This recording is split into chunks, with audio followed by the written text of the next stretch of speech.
Citizens of the world, good evening. I hope you are doing well. I am very happy to be back with you today, 4 days before the kickoff of the next African Cup of Nations.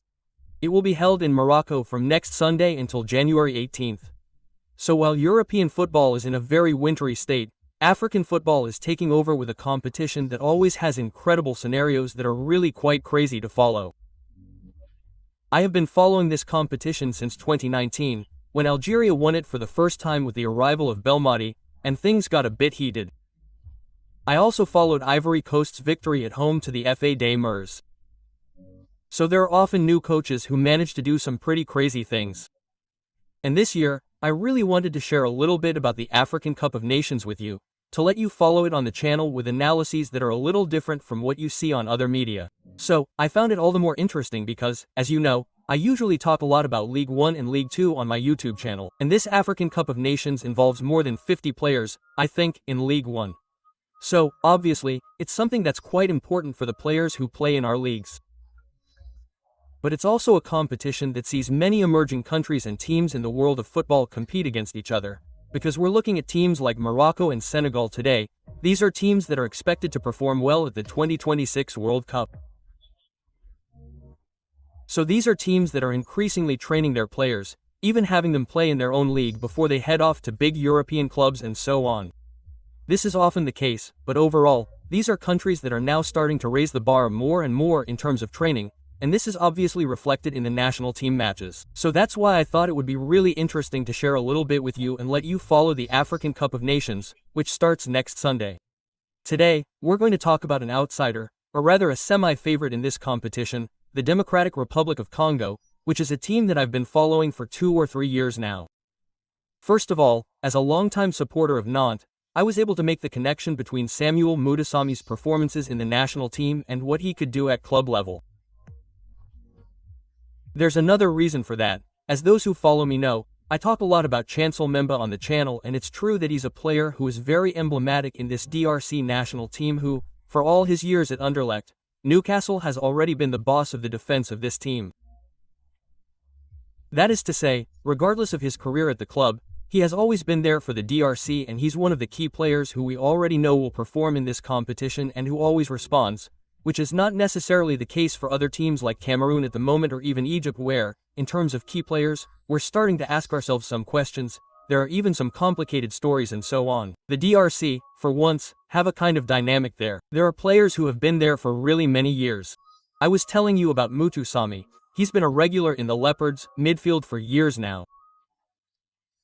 So, I really wanted to talk to you about this DR Congo team, which has also been drawn in a rather difficult group for the group stages, which will start next Sunday, since Sébastien Desabre's men have been drawn in Group D, along with Benin, Senegal, who are among the big favorites for the competition, and Botswana. So, it's still a pretty tough group for the DR Congo. I think the goal is obviously second place, but to do that, they'll have to be able to win the important matches, especially against Botswana and Benin. But, in any case, it's a tough group, which means that for the DR Congo, they can't hesitate. They'll have to be good right away, starting next Tuesday against Benin. In my opinion, this is the most important match of this group stage, against your direct opponent to try to qualify and finish second, because I think Senegal might be able to dominate Group D a bit, even if we are not immune to a surprise. However, I think the DRC could feel a little lighter if they are able to make the difference against Benin next Tuesday, and then prepare for the very big match that awaits them against Senegal, which could be an interesting match because playing a team as strong as Senegal is just as important in terms of the competition. It could be interesting for the rest of this competition to think that the DRC has already been able to hold its own against one of the favorites, and that's kind of what we expect from a team like the DR Congo, which isn't necessarily among the top 2 or 3 teams in the championship, but which, on the other hand, seems more stable than what we might call the best African teams. So in fact, they've kind of entered the 2. They're kind of top 4, top 5. That's more or less where we could place the DR Congo. And that's why this match against Senegal could be so revealing, of a team that is also looking to consolidate its place in the very, very high level of African football. So, obviously, we'll have to keep an eye on that. So that's on December 27th, and then they'll finish with a match that on paper seems easier against Botswana, but which also promises to be a tricky match. It remains to be seen whether Botswana still has something to play for. but it is certain that for the DRC, I think they will need at least 5 points to be sure of qualifying for the rest of the competition.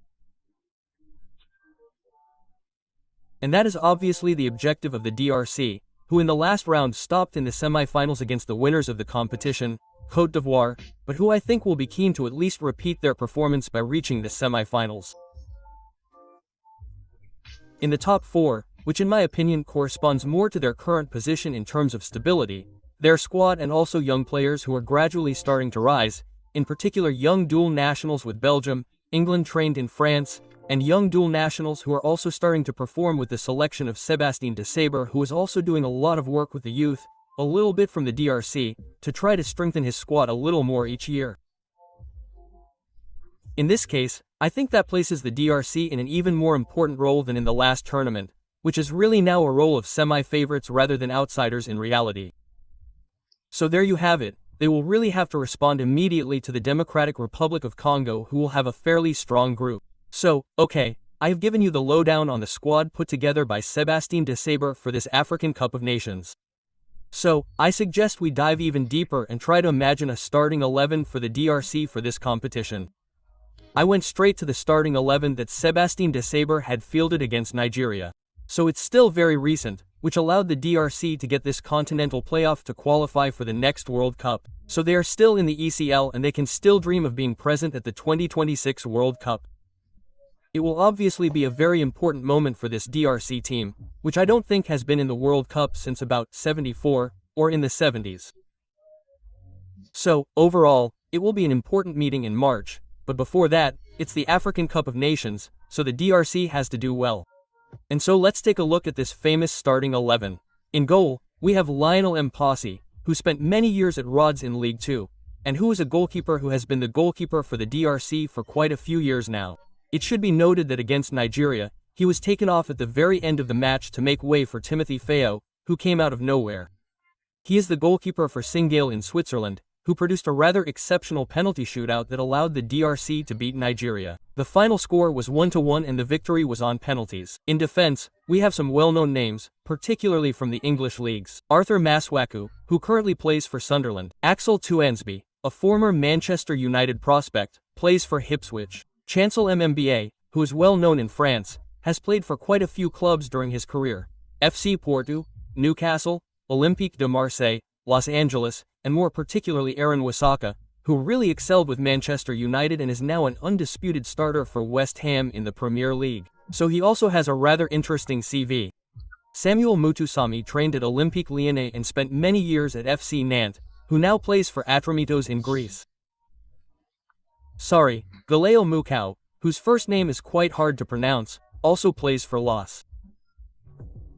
Noah Siddiqui, who is a bit of a revelation in the Premier League at the start of the season with Sunderland, is a really interesting midfielder and could be a bit of a diamond to polish in Sébastien Desabre's selection.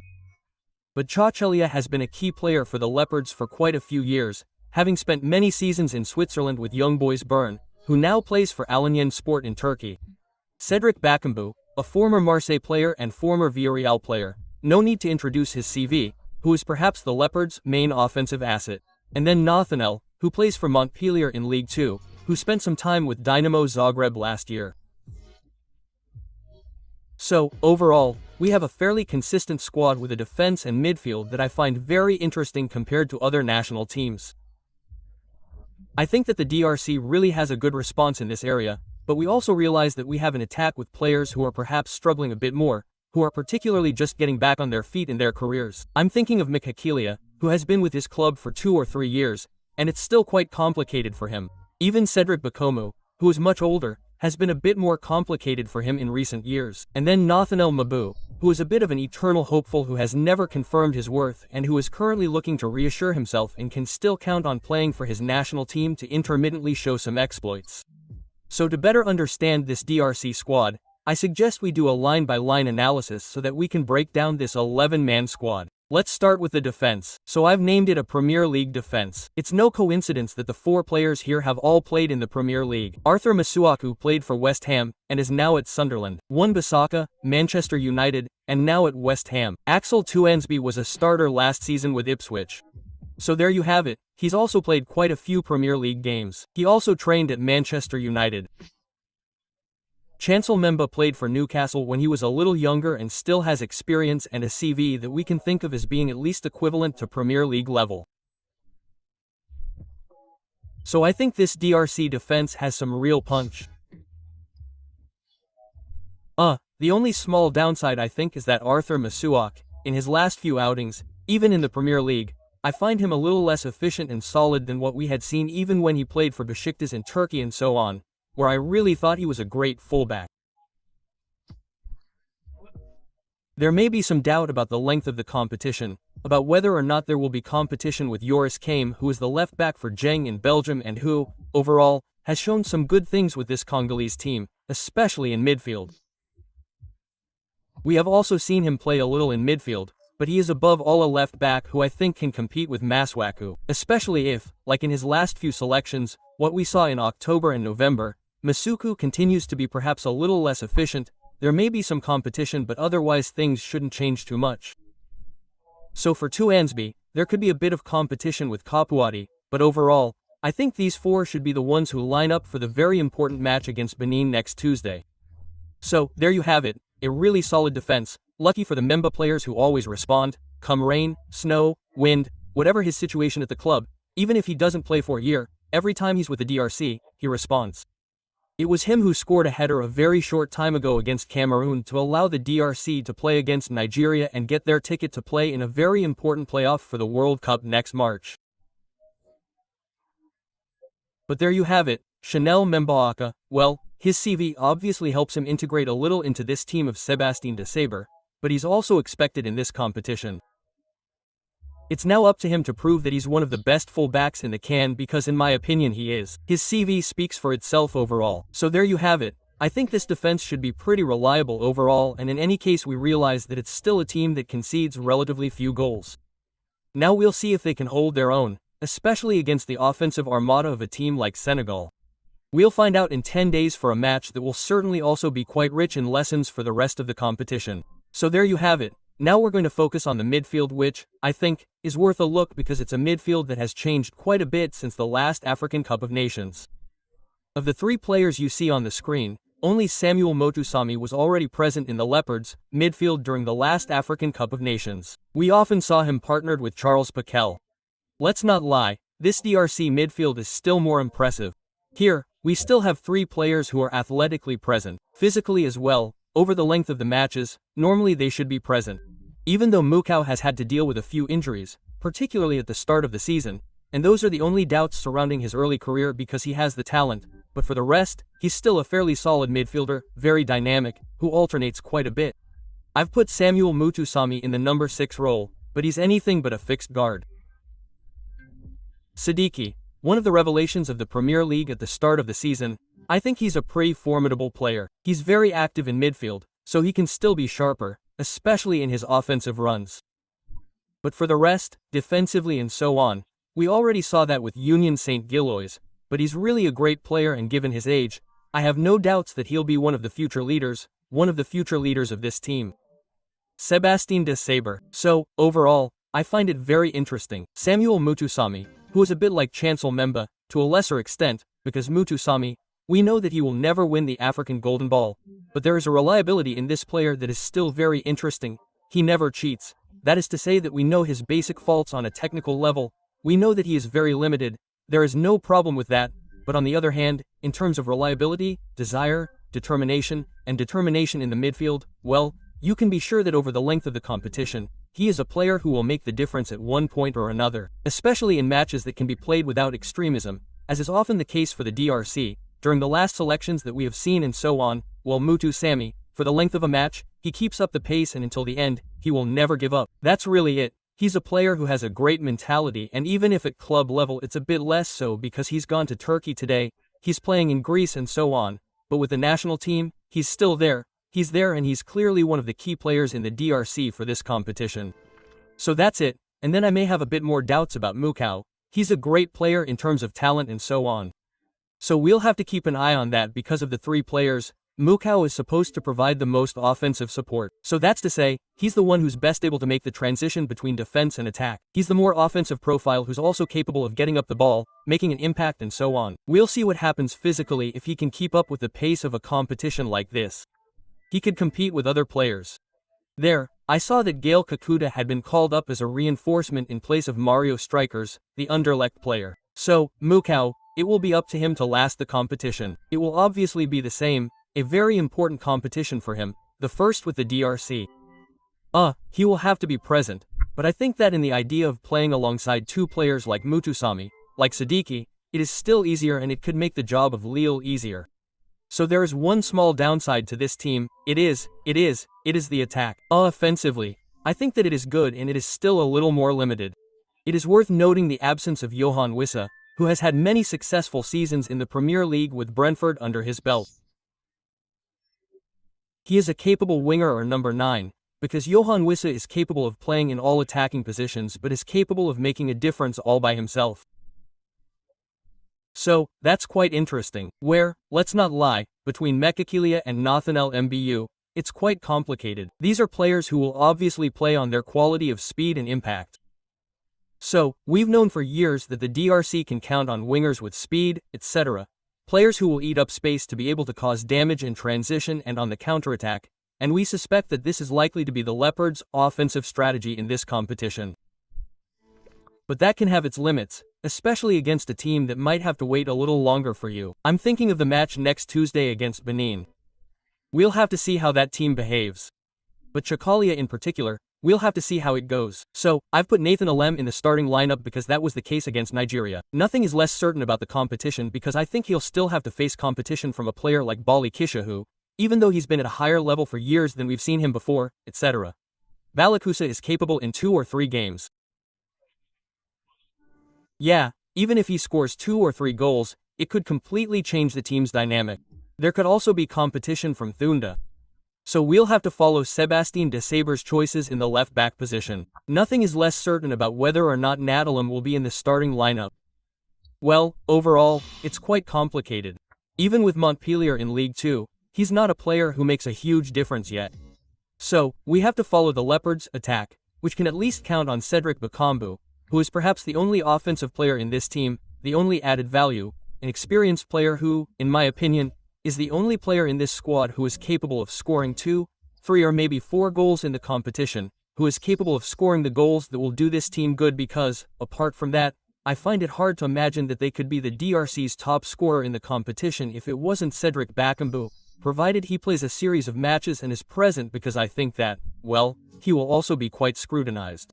There are a lot of expectations around him, so there you have it. If a player like Chancel Memba is the boss of the defense, we expect Cedric Bakambu to lead the entire attack with him. He was able to do some good things, especially against Nigeria where he provided a great ball to Mechakilia during the Leopards' equalizer. But well, Bakambu is not an example of consistency either. So he will obviously be expected in this competition. So there you have it, overall we have covered this squad a bit. I will also carefully examine the rotation. I am thinking in particular of a player like Fiston Maale who I think, as seen in the match against Nigeria, is capable of making a difference, creating chances, coming off the bench, and it could be interesting to have a player like that as a luxury joker or as a super sub for Sébastien Desabre. But there you have it, overall a busy schedule for the Leopards. A team that will be expected a lot, they will have to deliver.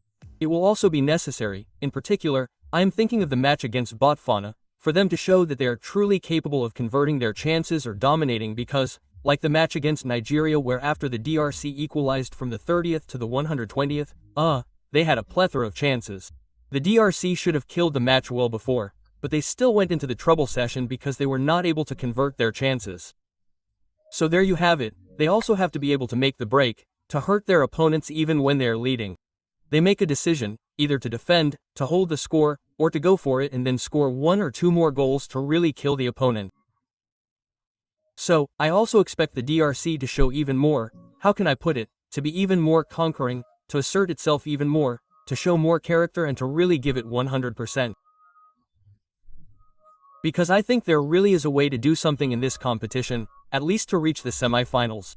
Well, we've seen it and it's also reflected in the last 2 defeats of this team, which has nevertheless won 5 times in a row, all competitions included. It was against Senegal and Morocco. So for me, it's no coincidence because these two teams are perhaps the only two that are really a step above the DRC, I think. But otherwise, when you look at teams like Cameroon, Egypt, and even Algeria, where overall, despite the pretty incredible squad they have, they still struggle to have the stability and consistency that the DRC has had in recent months, and I find that really interesting. So, I think the DRC really needs to assert itself. The goal isn't necessarily to win the competition, even though that would send a very strong message, but to really establish itself and consolidate its place among the best African teams. And I think the DRC really has room to do that. And frankly, it would also prepare very well for the very important playoff next March to go for the 2026 World Cup, which would send a pretty incredible signal to all the people of the DRC. So, let's obviously wish the Democratic Republic of Congo a very good African Cup of Nations. I will of course follow it closely on the YouTube channel. So there you have it. In any case, I hope you enjoyed this first video on the cane. If so, feel free to tell me in the comments section and subscribe to my YouTube channel. Bye everyone.